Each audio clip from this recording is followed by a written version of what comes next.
Hello, and welcome to episode 9 of the LCLC podcast.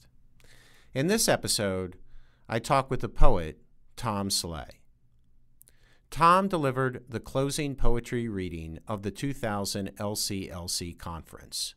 We spoke just prior to his appearance as the very first planned LCLC virtual keynote speaker after we decided to add a virtual pre-conference to our upcoming 2023 conference. In 2000, Tom stopped off in Louisville on his way back from Los Angeles, where he had appeared at the ceremony announcing the books shortlisted for the Los Angeles Times Book Awards, of which his collection, 1999's The Dream House, was one.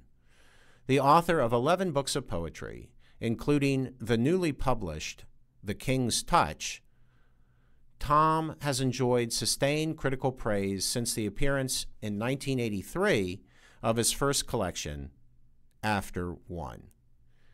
He has also published translations, plays, and 2 collections of his nonfiction prose, the most recent being The Land Between Two Rivers, Writing in an Age of Refugees, Grey Wolf, 2018.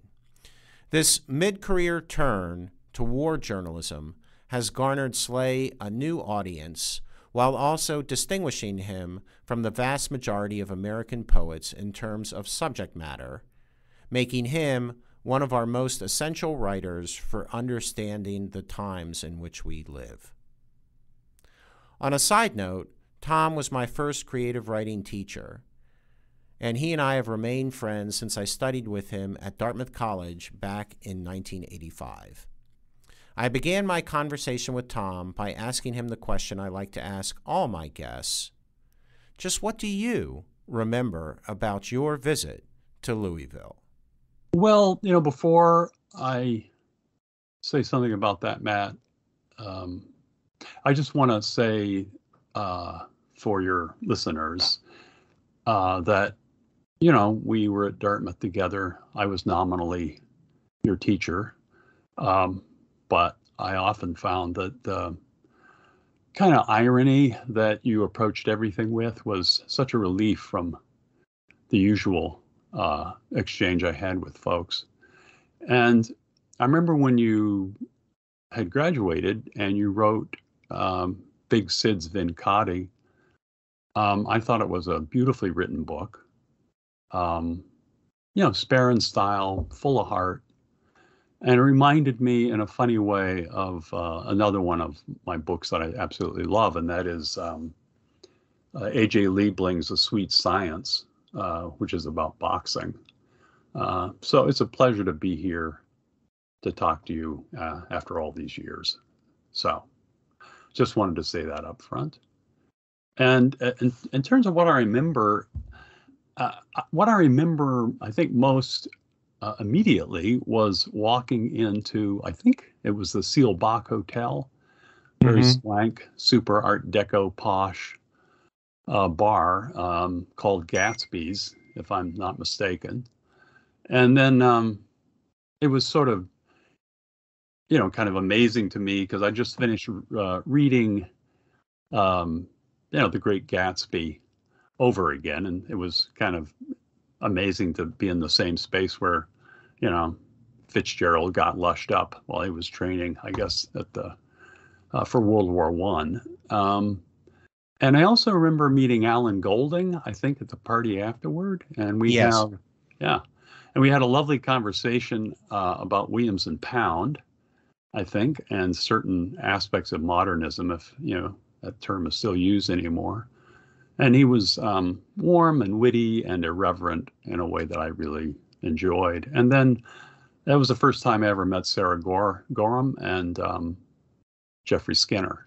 And I think I talked to them just before the reading, and I have to say, Sarah Band, it's an amazing adventure in taste, perseverance, and a real love of books. And it's rare that you'll find people who are that talented as writers, being as generous to other writers. So I just wanted to say that to to begin with. Mm-hmm. And yeah, go ahead.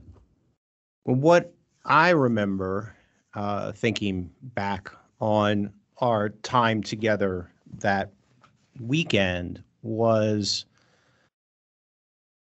the clearest memory I have is having to take you back to the airport. My recollection is that you came in, and then on Sunday morning, we had breakfast together. And then I took you in my car, which wasn't my dad's Grand Marquis. It was a Mercury Sable. And I missed the exit to the airport. And I announced this to you, and I kind of looked side eyes over at you, and I could see Tom Sleigh's a little nervous that he's gonna miss his flight, because even though I'm assuring him that I do really know how to get to the airport, and don't worry, there's a second way here with a second exit, and we're really not that far away, that you were saying to yourself, this may not be going as planned. And part of me was like, maybe I should just make him miss his plane, and then I'd get to spend more time chatting with Tom. And but no, I've got to get him to the airport. And I wonder, which we did, and I took you up the curb. I didn't go into the airport with you. I said goodbye at the street. And I wonder now if Tom Sleigh in 2022, after all of the experiences that you've had in between now and then, would be quite so rattled at the prospect of missing a domestic flight. Probably. Probably. I mean, the fact is, I'm, despite the fact that I've been in all kinds of, I've been in Iraq. I've had the experience of flying into Mogadishu, and the plane is suddenly veering and taking evasion maneuvers because everybody's afraid that anti-aircraft fire is going to, knock us down. No, I'm actually kind of a nervous flyer, and it's such a funny thing because, of course, my dad, one of the things he did was he was an aerospace engineer. And so I remember once being in a plane, and I was very nervous. And I'm the kind of flyer at times, only on domestic commercial flights, who's thinking to himself, why is that guy enjoying himself? Shouldn't he be helping me keep the plane up in the air? And that kind of paranoia and megalo, fear, kind of comes out in me when I'm on domestic flights. But honestly, when I'm flying in a bush plane, like in Kenya, or when I was going up to Dadaab, or when I am in a plane in which I've just been told that, we're going to deploy decoy flares, so that if a heat-seeking missile comes at the plane, that the decoy flares will be hotter than the engines of the plane, which will make the missile kind of veer off and follow the decoy flares because of the heat signature. I'm totally calm in those circumstances. Maybe it's because I remember Frank Bidart once said to me that stepping into a plane was like stepping into his coffin. And that, of course, if you know Frank, is definitely his sense of humor, but also he's not kidding. Stepping into his coffin would be sort of a relief, I think, at times. He may feel differently about that now that he's in his 80s. Mm-hmm. But I probably would have, Matt. I probably would be still nervous, but it wouldn't have anything to do with you or anybody. It would just have to do with my own anxiety about being in the air. If God had meant us to fly, he would have given us wings. Right. True. Well, I thought a little bit more after enjoying myself with that initial memory. And you visited at my house and I was then married to my first wife, the poet Martha Greenwald, who later studied with you at Swanee. And we may have been trying to ply you with drinks and get a sense of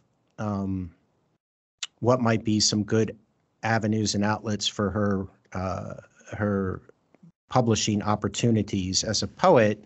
Right. And you threw your hands up in the air then and said, I am going in a new direction. And it wasn't, I'm going to run off and be a war correspondent and, and come back with stories about flares. It was, I'm going to be a playwright. And I am really totally starting out new. And I wish I had contacts in this new world. I got nothing. Right. Where are we with Tom Sleigh, the playwright? That's a wonderful question. Well, I learned a lot about writing when I sat down and began to write plays. The highest highs I've ever had as a writer are with plays, and equally the lowest lows. There's nothing worse than your friends having paid cold hard cash to come to a play of yours, which for whatever reason is a dog, and they're coming up to you during the intermission and trying to say things like, well, the lights turned on, et cetera, et cetera. But totally apart from that, the plays that worked out, and it's such a, group art, that really the writer is only the writer. That's it. I mean, you're no longer the control freak that you are as a poet. You're not directing. You're not the acting. You're not the whole shebang. But one of the things that I loved about writing plays was that everything that I knew about writing poems was of very little use. Texture on stage is incredibly boring. Overly elaborated dialogue is boring. Everything's about a certain kind of innuendo, getting into a scene late, getting out of it early. And I learned a huge amount about compression, which I think came back into the poems. And one of the reasons why I think I eventually just stopped doing the playwriting, I actually had, some surprisingly, some very successful plays in an off-Broadway format, which, is fantastic in New York. What can I say? But what happened is when I got into the journalism, it kind of began to take up that part of my mind which wanted to do something else. And also, because it's a collaborative medium drama, you have to deal with a lot of people. And after a while, I just got sick of dealing with people, It wasn't that anybody was in particularly, bad or anything like that. I didn't have any awful experiences in that way, but I actually liked the solitude of it. And the journalism kind of fed into the part of me that wanted to forget completely about Tom Sleigh. So that when I was over in Iraq or, Kenya or Libya or wherever, I wouldn't have a thought about myself. I mean, literally not a thought for 2-3 weeks. And I found that hugely, just freeing in certain ways, because everything was about outward observation. I remember once somebody asked me, well, don't you feel that when you're in certain threatening circumstances that you're afraid, and don't you feel like when you're seeing these terrible things that you're close to tears, or you feel guilt, or all these rather complicated emotions? And I thought about it, and honestly I just said, I don't really have time to feel afraid. you know, and even if I'm afraid, it's not going to make me do my job better. I'm going to make bad decisions, and I probably will end up being shot, being blown up, whatever. And it's sort of, but the freedom of not thinking about yourself, of being totally absorbed into what you're looking at, asking questions of other people. And then, you've seen some, I've seen some very, very extreme, devastating human situations. I've seen a famine up close. I know what that is like. People coming in off the desert in terrible shape and, literally days away from death. And when you see that kind of stuff up close, it really does change your whole perspective about your relationship to your daily life, as well as how you think about your own life and what it's worth, what other lives are worth. All of those things suddenly get transformed into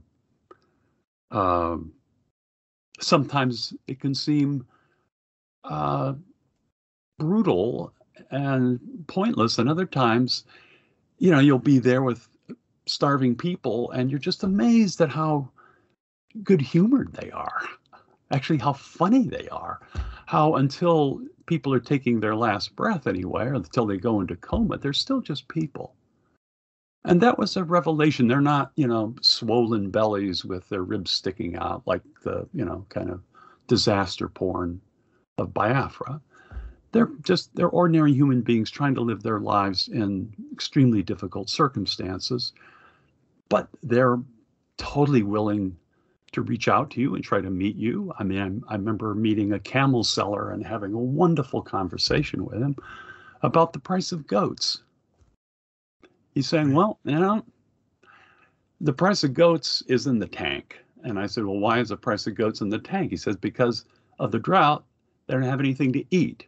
So nobody wants to buy a goat if you can't feed them. So the price is in the tank. And those kinds of wonderfully, sort of practical, hard-headed conversations, they've meant everything to me, really, over the years. And so that kind of replaced the impetus to write plays, although I feel like maybe in a way, once I learned what I needed to learn about language in plays and then began to import some of that back into the poems, maybe that scratched the itch. I don't know. Mm-hmm. Well, I think you've given me some more insight as to why you don't feel fear getting on a plane in those situations. I had a much bigger wind up in our correspondence to this question that involved me talking about the fact that our connection goes back to 1985 when I took Intro to Creative Writing with you, and you had just published After One, and now we're talking and celebrating The King's Touch, which is your 11th collection of poetry. And it made me wonder why we don't have the selected or the portable Tom Sleigh.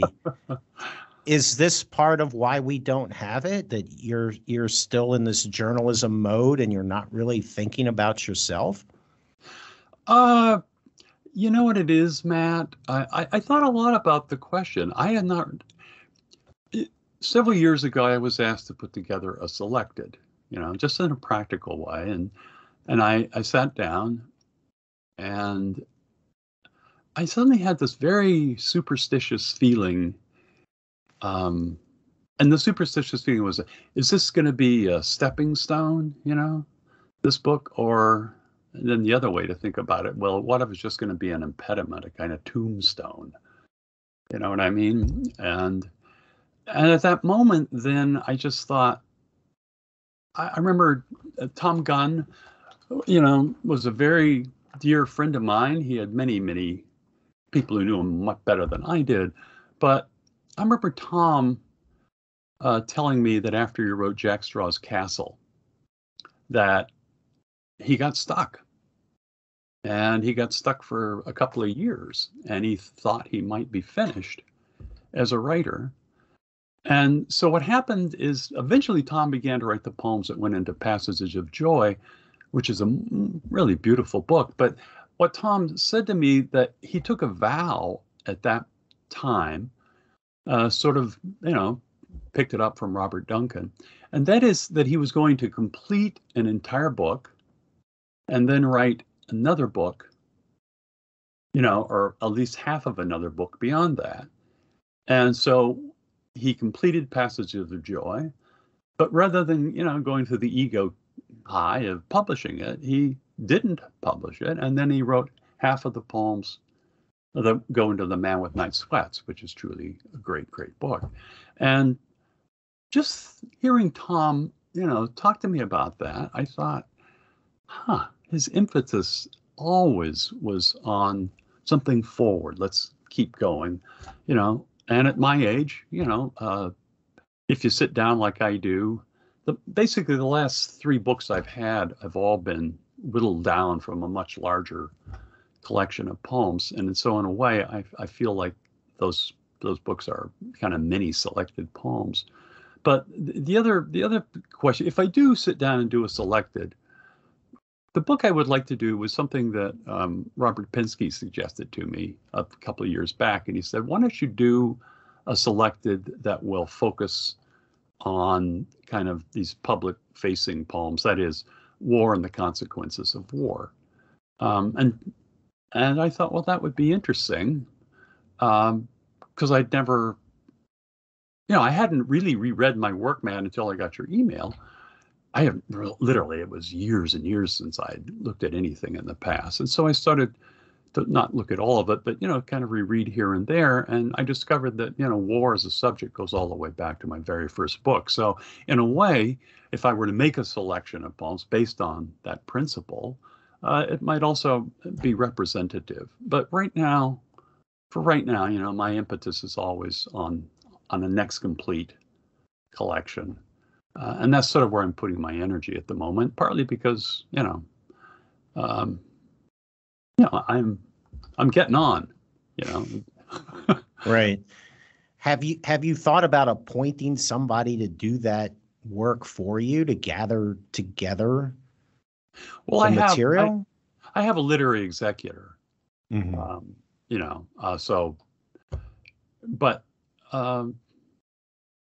The future is chancy, so I don't, I don't ever think about that either. Honestly, this is not a secret about me. I think it's well known to those people who know my work. Ever since I was in my early 20s, I've had a potentially fatal blood disease, and it's nearly killed me 3 times. I still live with it. And the fact that I'm still alive to me is kind of miraculous to me, because when I got diagnosed when I was something like 26, the median age for people to die was like, 36. So I had something like 10 years. So anyway, but I didn't, and here I am, the oldest living poet who never did die of a potentially fatal blood disease. So anyway, just a word to anyone out there, denial. I highly recommend it. Denial, right, and a sense of humor and distance from your own, situation, if you're lucky enough to be able to cultivate it. Right.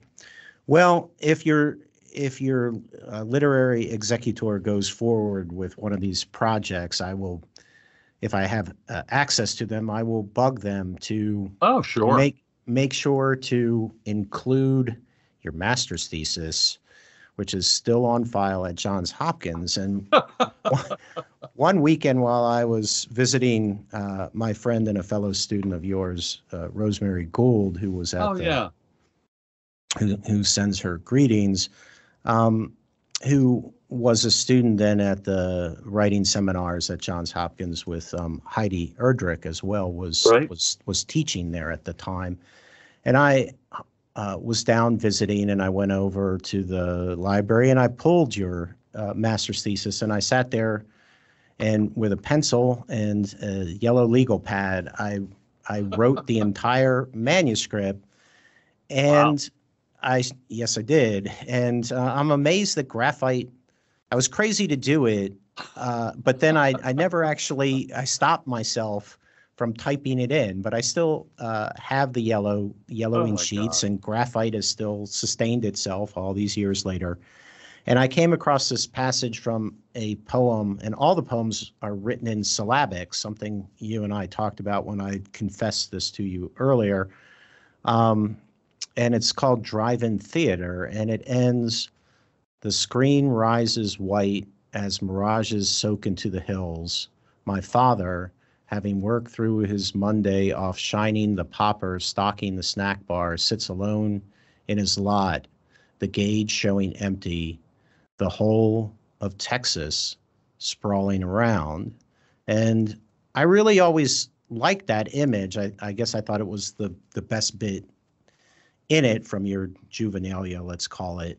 Yeah. And it made me wonder, as we were prepping for this conversation, if perhaps unconsciously or inadvertently, you've always been a poet of the wide open spaces of America, but you weren't really able to see it. And strangely enough, seemingly no one else has. No one has spoken of your work as the work of a regional poet of the Southwest or the West. It's What do true. you make of this You know, oversight? in a deep way, when I began to think about it, I think you're absolutely right. I mean, one thing about my work, either in poetry or prose, I'm just highly attuned for whatever reason to, the landscape that surrounds me.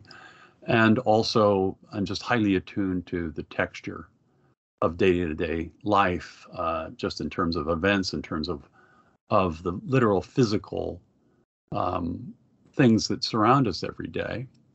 And so when I began to think about it, I think that maybe, one of the things about my fascination with the Middle East and is that the it's just a like feeling of coming home to a landscape that I recognize from a long time ago. I've lived in New York for a long time now, and of course, the landscape of the West couldn't be more different, except in the way that I try to liken buildings to mountains, which of course they aren't. And the other thing that I began to think about was that when I was a kid, like you say, my mother and father ran a drive-in movie theater, and as I was thinking about it, I suddenly remembered something my mother said, and that was that the movies which really, brought in the cars were the old Westerns. And so here I was sitting in the West as a kid, very young, sleeping. I went to the movies every night. There wasn't enough money for babysitters, so Tim was on this side of the window while this old green Plymouth I was here. And basically, the movie was the kind of the bedtime story, and the credits would roll, and the voices would come through the speaker, and then I would be out. But the thing about it was that I began to think about it, and I said, so if you're here and you're watching the landscape that you're living in projected on a screen at huge scale, I thought, well, wouldn't that be a kind of mode of perception that you later on bring into your writing?